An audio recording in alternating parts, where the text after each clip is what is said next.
Assalamualaikum warahmatullahi wabarakatuh. Kami dari kelompok 4 akan memaparkan materi mengenai strategi pembelajaran mata pelajaran seni budaya di SD. Adapun anggota kelompok 4 yakni saya sendiri atas nama Eka Evianti Stambuk A40120027. Yang kedua yakni Siti Nur Aulia Yalisi dengan stambuk A40120028. Yang ketiga Astarina Arifin dengan stambuk A40120029. Yang keempat ada Risnawati dengan stambuk A40120030. Yang kelima ada Fitria dengan stambuk A40120031. Yang keenam ada Desi Rahmadani dengan stambuk A40120032. Yang ketujuh ada Nurul Alifa dengan stambuk A40120033. Yang kedelapan atau yang terakhir ada Igede Wahyu Prayoga dengan stambuk A40120034.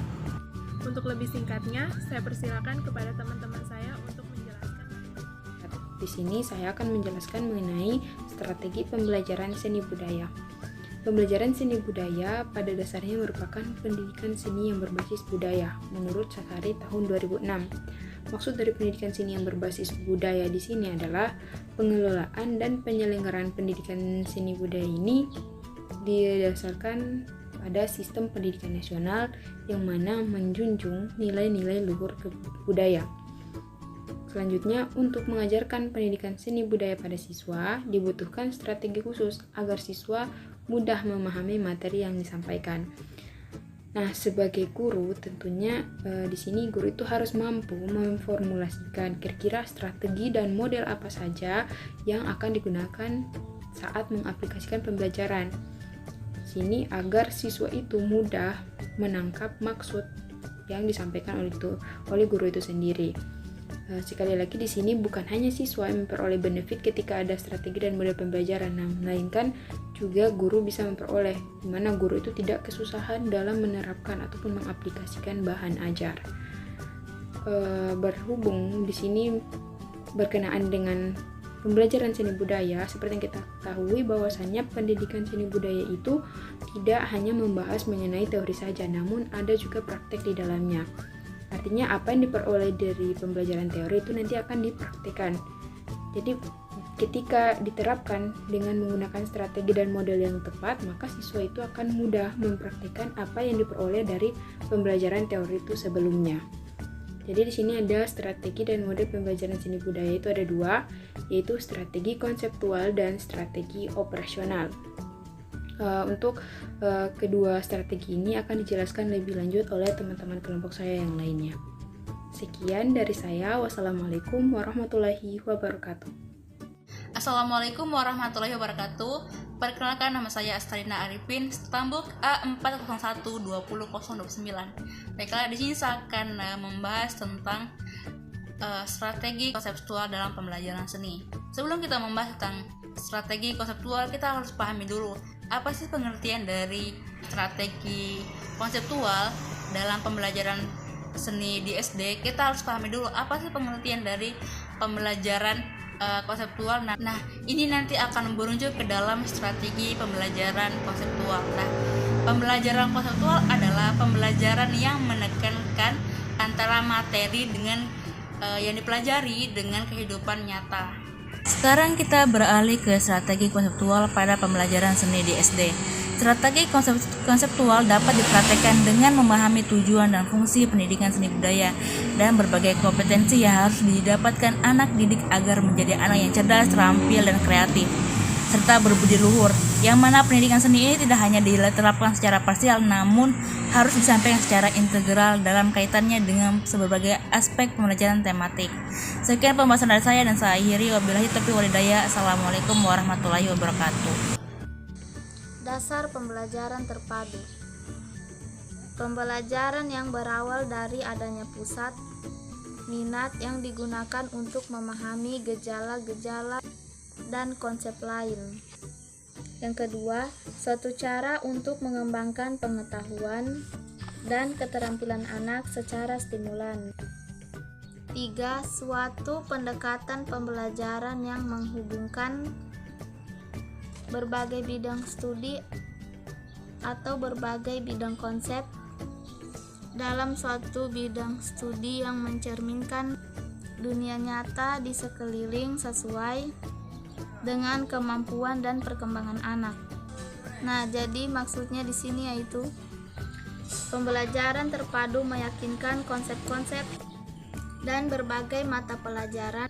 Dengan demikian, siswa dapat memahami konsep-konsep tersebut secara utuh. Hal ini diperlukan untuk membantu siswa dalam memecahkan masalah yang dihadapi siswa dalam kehidupan sehari-hari. Pembelajaran terpadu bersifat luas atau fleksibel, sebab guru dapat mengaitkan bahan ajar dari seluruh mata pelajaran yang lainnya, bahkan dengan kehidupan siswa dan keadaan lingkungan di mana sekolah dan siswa berada. Hasil pembelajaran dapat berkembang sesuai dengan minat dan kebutuhan siswa. Dengan demikian, siswa diberi kesempatan untuk mengoptimalkan potensi yang dimilikinya. Baik, di sini saya akan melanjutkan materi dasar pembelajaran terpadu. Bagian keempat, penggabungan sejumlah konsep dalam beberapa bidang studi yang berbeda. Dengan harapan anak dapat belajar dengan lebih baik dan bermakna. Pada pembelajaran seni budaya, keterpaduan antara disiplin seni rupa, musik, tari seharusnya keniscayaan, karena di sekolah materi seni rupa, seni musik, dan seni tari menyatu dalam mata pelajaran kesenian atau seni budaya.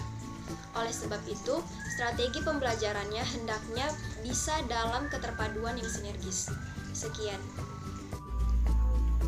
Baiklah, di sini yang kedua adalah strategi operasional. Nah, dalam strategi operasional, di sini melakukan pendekatan atas beberapa permasalahan teknis yang dialami guru dalam menyajikan materi seni rupa dalam pelajaran seni budaya di sekolah.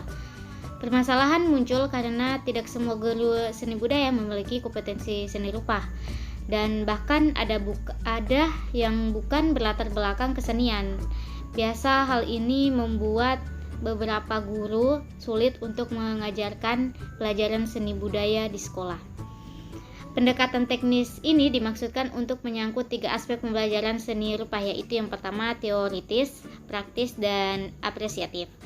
Contoh pendekatan ini sesuai dengan model connected atau keterpaduan dalam satu bidang seni dan relevan untuk dikembangkan pada model Webet dan integrated.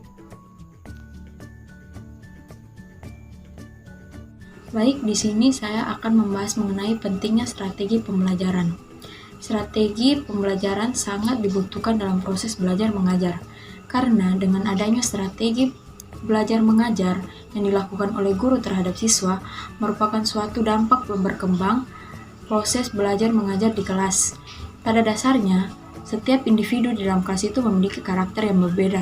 Maka dari itu, seorang guru harus mampu memiliki trik atau taktik atau cara tersendiri untuk memahami setiap individu tersebut, agar ke depannya atau pada saat proses pembelajaran mengajar tidak terdapat perbedaan antara siswa yang satu dan siswa yang lainnya, sehingga siswa yang lain antara yang satu dan yang satunya dapat memahami pembelajaran ini dengan baik.